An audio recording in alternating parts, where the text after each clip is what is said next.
شروع اللہ کے نام سے جو بڑا مہربان نہایت رحم والا ہے۔ الف لام میم۔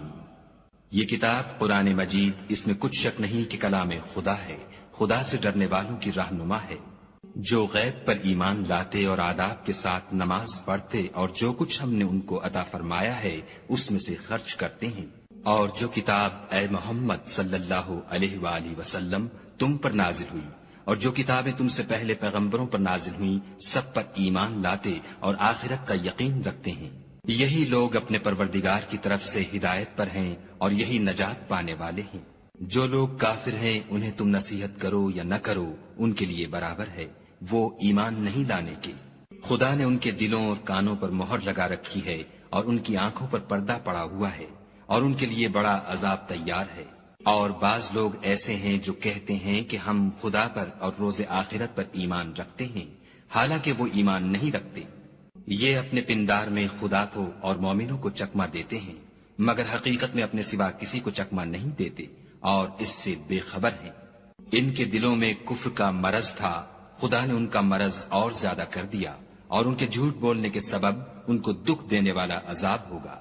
اور جب ان سے کہا جاتا ہے کہ زمین میں فساد نہ ڈالو تو کہتے ہیں ہم تو اصلاح کرنے والے ہیں، دیکھو یہ بلا شبہ مفسد ہیں لیکن خبر نہیں رکھتے۔ اور جب ان سے کہا جاتا ہے کہ جس طرح اور لوگ ایمان لے آئے تم بھی ایمان لے آؤ تو کہتے ہیں بھلا جس طرح بے وقوف ایمان لے آئے ہیں اسی طرح ہم بھی ایمان لے آئیں۔ سن لو کہ یہی بے وقوف ہیں لیکن نہیں جانتے۔ اور یہ لوگ جب مومنوں سے ملتے ہیں تو کہتے ہیں کہ ہم ایمان لے آئے ہیں، اور جب اپنے شیطانوں میں جاتے ہیں تو ان سے کہتے ہیں کہ ہم تمہارے ساتھ ہیں، اور پیروان محمد صلی اللہ علیہ وآلہ وسلم سے تو ہم ہنسی کیا کرتے ہیں۔ ان منافقوں سے خدا ہنسی کرتا ہے اور انہیں مہلت دیے جاتا ہے کہ شرارت و سرکشی میں پڑے بہک رہے ہیں۔ یہ وہ لوگ ہیں جنہوں نے ہدایت چھوڑ کر گمراہی خریدی، تو نہ تو ان کی تجارت ہی نے کچھ نفع دیا اور نہ وہ ہدایت یاب ہی ہوئے۔ ان کی مثال اس شخص کی سی ہے جس نے شب تاریک میں آگ جلائی، جب آگ نے اس کے ارد گرد کی چیزیں روشن کی تو خدا نے ان لوگوں کی روشنی زائل کر دی اور ان کو اندھیروں میں چھوڑ دیا کہ کچھ نہیں دیکھتے۔ یہ بہرے ہیں، گونگے ہیں، اندھے ہیں کہ کسی طرح سیدھے رستے کی طرف لوٹ ہی نہیں سکتے۔ یا ان کی مثال مہ کسی ہے کہ آسمان سے برس رہا ہو اور اس میں اندھیرے پر اندھیرا چھا رہا ہو اور بادل گرج رہا ہو اور بجلی کوند رہی ہو، تو یہ کڑک سے ڈر کر موت کے خوف سے کانوں میں انگلیاں دے لیں، اور خدا کافروں کو ہر طرف سے گھیرے ہوئے ہے۔ قریب ہے کہ بجلی کی چمک ان کی آنکھوں کی بصارت کو اچک لے جائے۔ جب بجلی چمکتی اور ان پر روشنی ڈالتی ہے تو اس میں چل پڑتے ہیں، اور جب اندھیرا ہو جاتا ہے تو کھڑے کے کھڑے رہ جاتے ہیں۔ اور اگر خدا چاہتا تو ان کے کانوں کی سنوائی اور آنکھوں کی بینائی دونوں کو زائل کر دیتا۔ بلا شبہ خدا ہر چیز پر قادر ہے۔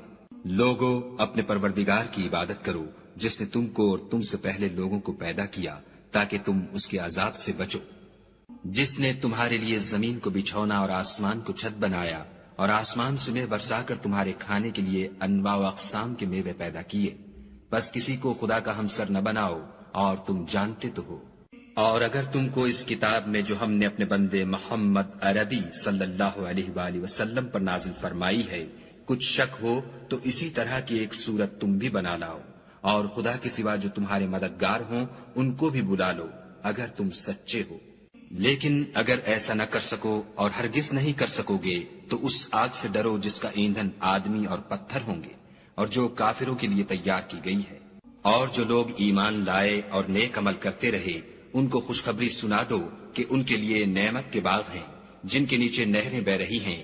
جب انہیں ان میں سے کسی قسم کا میوہ کھانے کو دیا جائے گا تو کہیں گے یہ تو وہی ہے جو ہم کو پہلے دیا گیا تھا، اور ان کو ایک دوسرے کے ہم شکل میوے دیے جائیں گے، اور وہاں ان کے لیے پاک بیویاں ہوں گی اور وہ بہشتوں میں ہمیشہ رہیں گے۔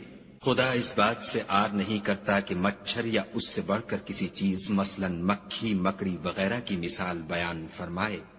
جو مومن ہیں وہ یقین کرتے ہیں کہ وہ ان کے پروردگار کی طرف سے سچ ہے، اور جو کافر ہیں وہ کہتے ہیں کہ اس مثال سے خدا کی مراد ہی کیا ہے۔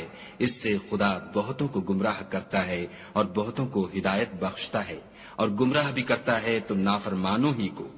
جو خدا کے اقرار کو مضبوط کرنے کے بعد توڑ دیتے ہیں اور جس چیز یعنی رشتہ قرابت کے جوڑے رکھنے کا خدا نے حکم دیا ہے اس کو قطع کیے ڈالتے ہیں اور زمین میں خرابی کرتے ہیں، یہی لوگ نقصان اٹھانے والے ہیں۔ کافرو، تم خدا سے کیوں کر منکر ہو سکتے ہو؟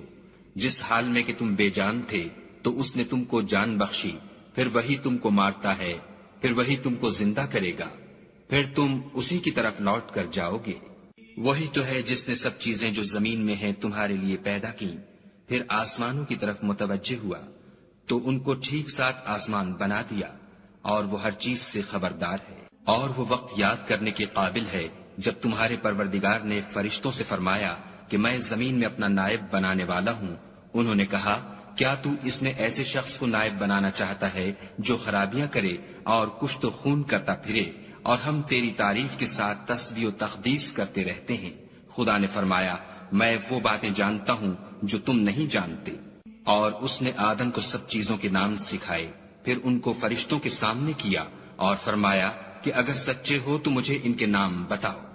انہوں نے کہا، تو پاک ہے، جتنا علم تو نے ہمیں بخشا ہے اس کے سوا ہمیں کچھ معلوم نہیں، بے شک تو دانا اور حکمت والا ہے۔ تب خدا نے آدم کو حکم دیا کہ آدم، تم ان کو ان چیزوں کے نام بتاؤ۔ جب انہوں نے ان کو ان کے نام بتائے تو فرشتوں سے فرمایا، کیوں میں نے تم سے نہیں کہا تھا کہ میں آسمانوں اور زمین کی سب پوشیدہ باتیں جانتا ہوں، اور جو تم ظاہر کرتے ہو اور جو پوشیدہ کرتے ہو سب مجھ کو معلوم ہے۔ اور جب ہم نے فرشتوں کو حکم دیا کہ آدم کے آگے سجدہ کرو تو وہ سب سجدے میں گر پڑے، مگر شیطان نے انکار کیا اور غرور میں آ کر کافر بن گیا۔ اور ہم نے کہا کہ اے آدم، تم اور تمہاری بیوی بہشت میں رہو اور جہاں سے چاہو بے روک ٹوک کھاؤ پیو، لیکن اس درخت کے پاس نہ جانا، نہیں تو ظالموں میں داخل ہو جاؤ گے۔ پھر شیطان نے دونوں کو وہاں سے پھسلا دیا اور جس عیش و نشاط میں تھے اس سے ان کو نکلوا دیا۔ تب ہم نے حکم دیا کہ بہشت بری سے